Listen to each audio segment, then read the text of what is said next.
Good morning my dear students. નવા વર્ષના happy new year.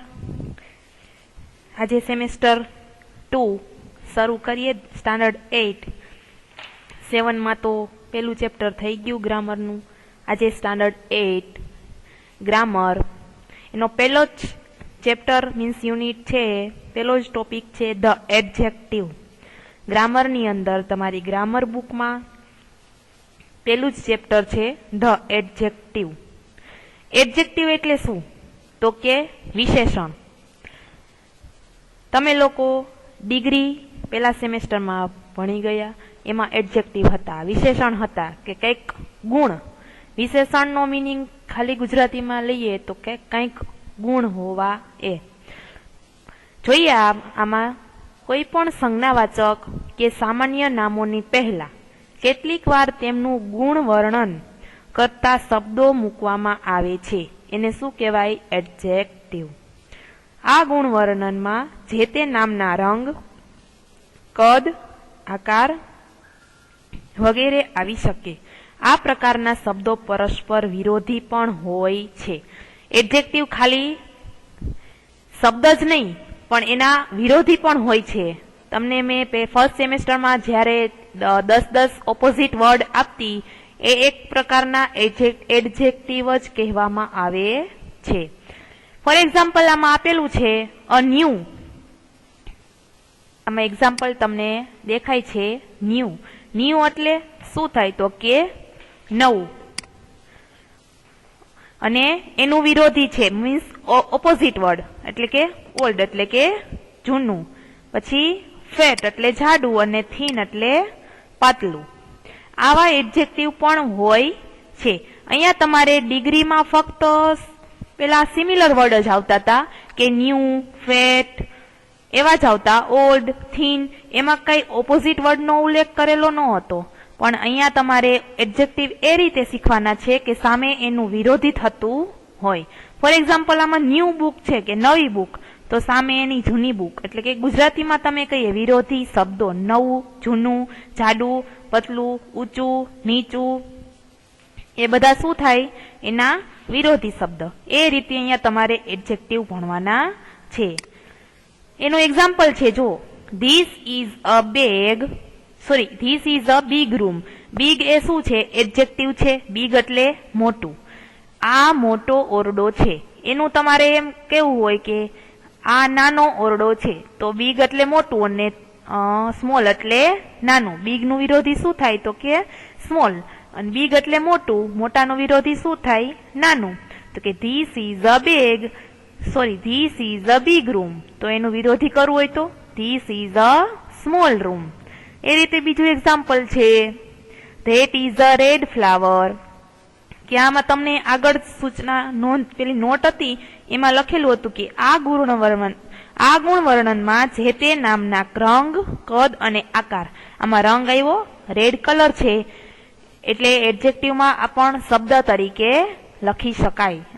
પછી થર્ડ જોઈએ, that is an old house. Old એટલે અહીંયા વૃદ્ધ નથી લેવાનું, પણ પાછળ હાઉસ આપેલું છે શબ્દ, એટલે શું લેવાનું છે કે જૂનું. That is an old house. તો કે પેલું જૂનું ઘર છે. પછી શું કે છે? ઉપર આપેલા બધા જ વાક્યોમાં, આ તમે 3 વાક્ય જોયા, એમાં વિશેષણ નામની પહેલા કે વિશેષણ છે બિગ, રેડ, ઓલ્ડ એ નામની પહેલા મુકાયા છે. વિશેષણ ક્યાં મુકાયા છે? તો કે નામની પહેલા. અહીંયા ફ્લાવર્સ છે તો એની આગળ શું છે? રેડ, એ વિશેષણ છે. અહીંયા શું છે? નામ રૂમ છે તો એની આગળ શું છે? બિગ, એ વિશેષણ છે. અહીંયા હાઉસ છે એની આગળ ઓલ્ડ છે, એ પણ વિશેષણમાં આવે. તો આમાં a big room, a red flower and old house એ બધા શું છે? નામની આગળ મુકાયેલા વિશેષણો. હવે ક્રિયાપદ પછી વાક્યના અંતે વિશેષણ મૂકીએ તો વાક્ય રચના કેવી રીતે થાય એ જોઈએ. શું કે છે કે હવે ક્રિયાપદ પછી તમે લોકો વર્બ શીખી ગયા. ફર્સ્ટ સેમેસ્ટરમાં મેં તમને હોમવર્કમાં મીન્સ ધોરણ 8 છે એટલે કે તમે લોકો તો 7th જ વર્બ શીખી ગયા છો, ક્રિયાપદો શીખી ગયા છો. હવે ક્રિયાપદ પછી વાક્યના અંતે વિશેષણ મૂકીને વાક્ય બનાવવાનું છે. તો જોઈએ એનું example. This room is big. આ જ વાક્ય આપણે સિમ્પલ રીતે જોયું હતું, તો કે this is a big room. અહીંયા કેવી રીતે જોવાનું છે, તો કે ધીસ રૂમ ઇઝ બિગ. તો આ ઓરડો મોટો છે, અથવા તો આ રૂમ મોટો છે. That flower is red. કે પેલું ફૂલ લાલ છે. That house is old. પેલું ઘર જૂનું છે. એ રીતે આપણે ક્રિયાપદ પછી ને વાક્યના અંતે વિશેષણ મૂક્યા. આમાં વાક્યના અંતે વિશેષણ આવ્યા બિગ, રેડ અને ઓલ્ડ. આગળ જોઈએ. બંને પ્રકારના ઉદાહરણો પરથી સમજાયું કે નામની પહેલા વિશેષણ મૂકવામાં આવે તો વિશેષણના ઉચ્ચાર પ્રમાણે આર્ટિકલ એ અને એન આવે છે. એમાં શું કહે છે કે નામની પહેલા વિશેષણ મૂકવામાં આવે તો વિશેષણના ઉચ્ચાર પ્રમાણે આર્ટિકલ એ અને એન આવે છે. That is an old house. તમને લોકોને ખબર છે કે એન ક્યાં મુકાય અને એ ક્યાં મુકાય. એન તો કે સ્વર વોવેલ્સ હોય એની આગળ શું આવે, તો કે એન. અને વ્યંજન હોય એની આગળ શું આવે, એ અથવા ધ. સેકન્ડ, વિશેષણ ક્રિયાપદ પછી મૂકવામાં આવે તો કોઈ આર્ટિકલનો ઉપયોગ થતો નથી. જો વિશેષણ ક્રિયાપદ પહેલા મૂકવામાં આવે તો જ આર્ટિકલનો ઉપયોગ થાય છે. એ ખાસ યાદ રાખવું. આ નોટ તરીકે પણ યાદ રાખી શકો. વિશેષણ ક્રિયાપદ પછી મૂકવામાં આવે તો આર્ટિકલનો ક્યાંય ઉપયોગ થતો નથી. આમાં એના બંનેના ઉદાહરણ પણ આપેલા છે. કે that is an old house. એ વિશેષણ ક્યાં મૂકેલું છે, તો કે નામની પહેલા મૂકેલું છે, એટલે એમાં શું આવ્યું, આર્ટિકલ આવ્યું. અને આમાં શું છે કે ક્રિયાપદ પછી મૂકેલું છે તો શું આવે, આર્ટિકલ આવશે નહીં. આમાં આપેલા છે કેટલાક વિશેષણો અને તેના વિરોધી શબ્દો. કેટલાક એડજેક્ટિવ આપેલા છે અને એના વિરોધી શબ્દો આપેલા છે. લોંગ એટલે લાંબુ, શોર્ટ એટલે ટૂંકું. આ તમારે ખાસ યાદ રાખવાના છે. એક્ઝામમાં 5 માર્ક્સમાં આ ખાલી જગ્યામાં અંડરલાઈન તરીકે પૂછાય છે. અંડરલાઈન કરેલા વર્ડ હોય અને એમાં કીધું હોય કે આ વર્ડ અંડરલાઈન કરેલા શબ્દો છે એની જગ્યાએ એડજેક્ટિવ મૂકીને પાછું ફરીથી વાક્ય બનાવો. એવી રીતના 5 માર્ક્સમાં આ પૂછાય છે. આપણે જોઈએ એક્સરસાઇઝ. રેખાંકિત. Rewrite the sentence using the opposite of the underline word. શું કે છે કે રીરાઇટ કે ફરીથી લખવાના છે. ધ સેન્ટેન્સ કે આખું સેન્ટેન્સ ફરીથી લખવાનું છે. ફક્ત ચેન્જ કેનું કરવાનો છે, તો કે એડજેક્ટિવ જે લીટી દોરેલો શબ્દ હોય ત્યાં જ ચેન્જ કરવાનો છે. આ જ રીતે એક્ઝામમાં પૂછાય છે. એક્ઝામ્પલ પેલું જોઈએ કે Bholu is a fat boy. કે ભોલુ કેવો છોકરો છે, sorry Bholu is a thin boy. કે ભોલુ પતલો છોકરો છે. આમાં અંડરલાઈન ક્યાં કરેલી છે, તો કે થીન નીચે. તો આપણે આખું વાક્ય ફરીથી બનાવીએ કે ભોલુ ઇઝ અ થીન નું ઓપોઝિટ શું થાય, તો કે ફેટ કે જાડો. કે Bholu is a fat boy. કે ભોલુ જાડો છોકરો છે. એમાં પેલું જોઈએ રતન ઇઝ અ ડિસહોનેસ્ટ મેન. કે રતન એક પ્રામાણિક વ્યક્તિ નથી. આ એક વિરુદ્ધાર્થી તરીકે જ આપેલું છે. એનું ઓપોઝિટ આપણે શું થાય કરીએ, આગળ આપણે એડજેક્ટિવ આપેલા છે. મેં ઘણા બધા એડજેક્ટિવ તમને રીડ કરવાના કીધા છે. આમાં તમને ડિસહોનેસ્ટ એટલે કે અપ્રામાણિક લખેલું હશે, એનું તમારે વિરોધી કરીને એ લખવાનું છે. તો આખું સેન્ટેન્સ તમે કઈ રીતે બનાવશો, એક્ઝામ્પલમાં તમને આપેલું છે એ જ રીતે ખાલી અંડરલાઈન કરેલો શબ્દ છે એનું જ ખાલી ચેન્જ કરવાનું છે. તો અહીંયા તમે કઈ રીતે લખો, રતન ઇઝ હોનેસ્ટ મેન. કે રતન એક પ્રામાણિક માણસ છે. એ રીતે લખી શકો. અહીંયા ડિસહોનેસ્ટ છે એનો જ શબ્દ આપણે ચેન્જ કર્યો એટલે ખાલી હોનેસ્ટ આવે. પછી શું છે,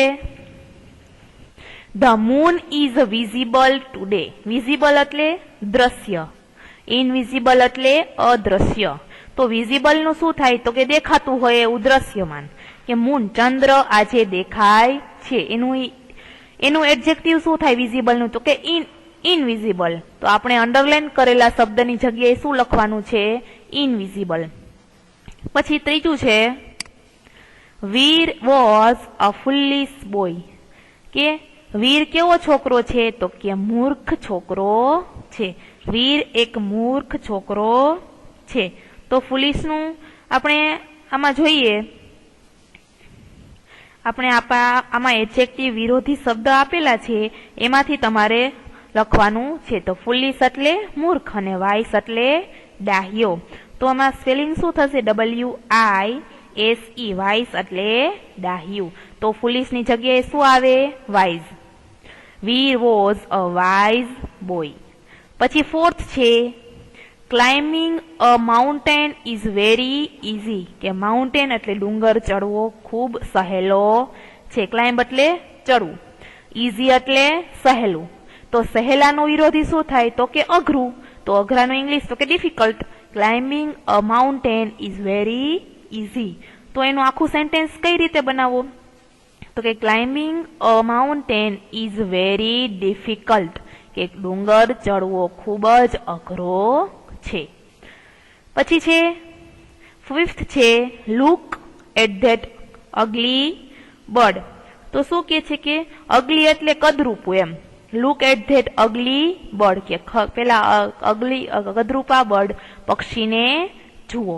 તો અગલી એટલે કદરૂપું, કદરૂપું સામેનું વિરોધી શું થાય? તો કે સુંદર. તો કે પેલા સુંદર પક્ષીને જુઓ. તો આખું સેન્ટેન્સ કઈ રીતે બનાવવાનું? તો કે look at that beautiful bird. અગલીની જગ્યાએ શું આવશે? ફક્ત બ્યુટીફુલ. પછી 6 છે Piyush is a tall boy. Piyush કેવો છોકરો છે? તો કે ઊંચો છોકરો છે. ટોલ એટલે ઊંચું, એને વિરોધી શું થાય? તો કે નીચું એટલે શોર્ટ. તો આખું સેન્ટેન્સ કઈ રીતે બનાવશો?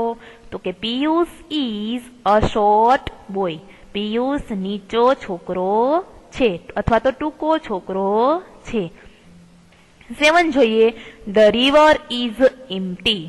તો 7 ધ રિવર એટલે કે નદી, એમ્પ્ટી એટલે ખાલી, કે નદી કેવી છે? તો કે ખાલી છે.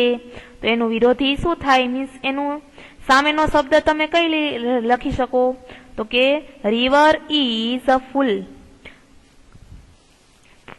રિવર ઇઝ ફૂલ, કે રિવર ભરેલી છે. એમ્પ્ટી એટલે ખાલી અને સામે એનું વિરોધી શું થાય? ભરેલું.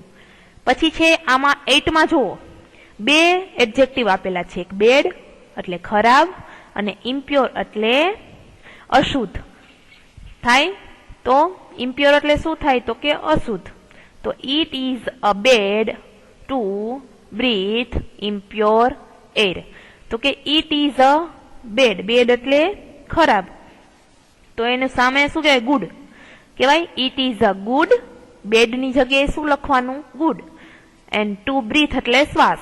ઇમ્પ્યોર એટલે કે અશુદ્ધની જગ્યાએ શું આવશે? તો કે શુદ્ધ એટલે pure. It is a good to breathe pure air. પછી 9 છે આર ધોસ રિયલ ફ્લાવર. શું કે છે? ક્વેશ્ચન માર્ક આપેલો છે કે આર ધોસ રિયલ ફ્લાવર. શું આ એક વાસ્તવિક ફૂલ છે? તો રિયલની નીચે લાઈન કરેલી દેખાય છે. તો રિયલ એક એડજેક્ટિવ છે, એનું પેલું ઓપોઝિટ શું થાય? તો કે આર્ટિફિશિયલ. શું ફ્લાવર એક શું કે છે? ફૂલ એ વાસ્તવિક છે. વાસ્તવિકનું શું થાય? અવાસ્તવિક. કે આર ધોસ. આખું સેન્ટેન્સ કઈ રીતે બનાવી શકો? તો કે આર ધોસ આર્ટિફિશિયલ ફ્લાવર્સ. પછી 6 છે why is that old man tired. શું કે છે? Why is that old man tired. તો આમાં અંડરલાઈન ક્યાં કરેલી છે? તો કે ઓલ્ડ નીચે. તો ઓલ્ડ નું શું થાય? આમાં ઓલ્ડ છે એક વૃદ્ધ તરીકે લેવાનું છે, જૂના તરીકે નહીં. ઓલ્ડના બે મિનિંગ થાય છે, એક જૂનું અને એક વૃદ્ધ. પણ પાછળ જોવાનો શબ્દ શું છે? તો કે મેન. મેન એક વૃદ્ધ છે. તો વૃદ્ધ, ઓલ્ડ એટલે વૃદ્ધ અને યંગ એટલે યુવાન, જુવાન. તો why is that young man tired, એવી રીતના લખી શકીએ. પછી 11 છે Vikram was a kind boy. પછી એવી રીતના that is a costly shirt. Mohanbhai is poor man and Tarak is a lazy boy આળસુ છોકરો, ગરીબ માણસ, આ બધા સેન્ટેન્સ તમે તમારી રીતે જાતે લખવાના છે, ગ્રામર બુકમાં જાતે લખવાના છે. પછીને છે ફિલ ઇન ધ બ્લેન્ક્સ, એટલે કે ખાલી જગ્યા પૂરવાની છે, કે ખાલી જગ્યા પૂરો. ઉપર બ્રેકેટ્સ આપેલા છે, એમાંથી તમારે તમારી રીતે આગળ એડજેક્ટિવ ઓપોઝિટ વર્ડ તરીકે આપેલા છે, એમાંથી શોધીને તમારે ગ્રામર બુકની અંદર જ ખાલી જગ્યા પૂરવાની છે. અહીંયા સુધીના આપણે એડજેક્ટિવ કમ્પ્લીટ કર્યા, ફર્સ્ટ ચેપ્ટર પણ કમ્પ્લીટ થઈ ગયું, અને પછીના ચેપ્ટર આપણે આવતા નેક્સ્ટ લેક્ચરમાં જોશું. Thank you.